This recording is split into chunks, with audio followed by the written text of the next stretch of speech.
Our region's business is sponsored by PNC for the achiever in you, and by Burns & Scallow Roofing and Real Estate, dedicated to improving the profitability and sustainability of our clients. Visit our website to learn about the power of two. Our region's business: innovation, transformation, momentum, improving our communities and driving technologies that will shape our region for generations. The collaboration that brings vitality, prosperity, and life to living. Stay with us for the coming half hour as we examine in depth our region's business. Now, here's your host, Bill Flanagan. Today on Our Region's Business, taking the pulse of German-owned businesses in our region, and there are a bunch of them. Plus Bayer, maybe the biggest German-owned business in our region, and its strategy for giving back to the community. But first, our region's growing ties to the Middle East. Whether it's because of our expertise in energy or water, delegations from the Middle East have been making visits to our region in increasing numbers in recent years, even at a time of significant political, economic, and cultural turmoil. Since the Arab Spring 2 years ago, new governments have taken hold from Libya to Egypt. The American Middle East Institute, which is based in Pittsburgh, recently extended an invitation to Egypt's ambassador to the United States to visit our region, and we're pleased to have Mohamed Tawfik with us today. Also, Devesh Sharma, Managing Director of Aquatech in Canonsburg, Washington County. Welcome, good to see you both. Thank you. And welcome to Pittsburgh. Well, I'm glad to be here, thank you. Now, you've been here before? No, this is my first time. Very good. You haven't been the ambassador from Egypt all that long either, right? Wasn't it last fall? Exactly. But one of my first destinations was Pittsburgh. That's great. And how in the world did that come about? I mean, I guess it was New York first and then Pittsburgh, which we love to hear, but what really brought you here? Well, I think there are good opportunities here. I mean, my job is to open up.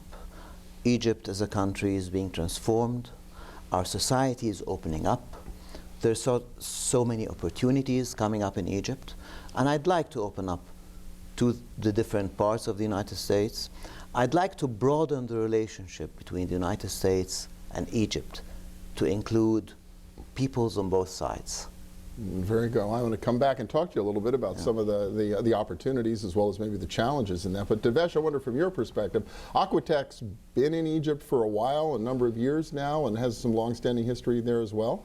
Yeah, we've done business in Egypt dating back to the mid-'80s, but most recently we've been doing quite a bit of business there over the past 4 or 5 years, particularly related to desalinating seawater and taking industrial effluent, industrial wastewater, and recycling it. Okay, and for folks who don't know Aquatech, the kinds of, these are very large projects that you all get involved with, correct? Yeah, our average project's size could be anywhere from $4 or $5 million to as large as $100 and $150 million. Okay, so these are big investments for you to be engaged in big contracts. I mean, what's been the operating climate like in the last few years?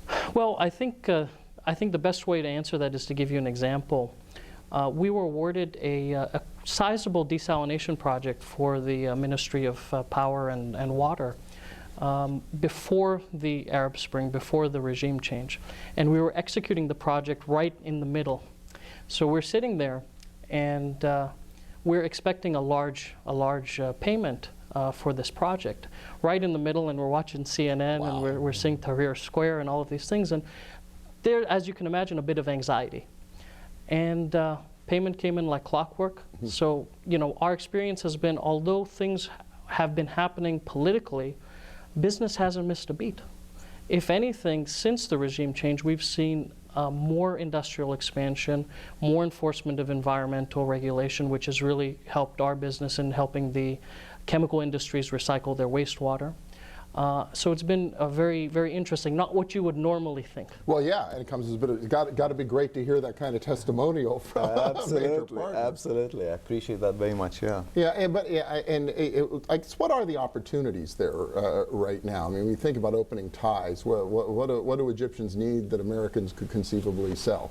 Well, Egyptians, what we're having now is a process of empowerment.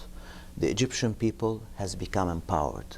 That means that you have opportunities coming up in all areas.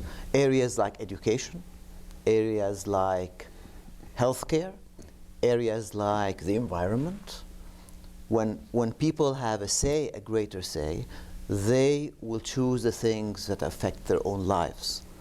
And we have our industries doing well, our exports are doing well.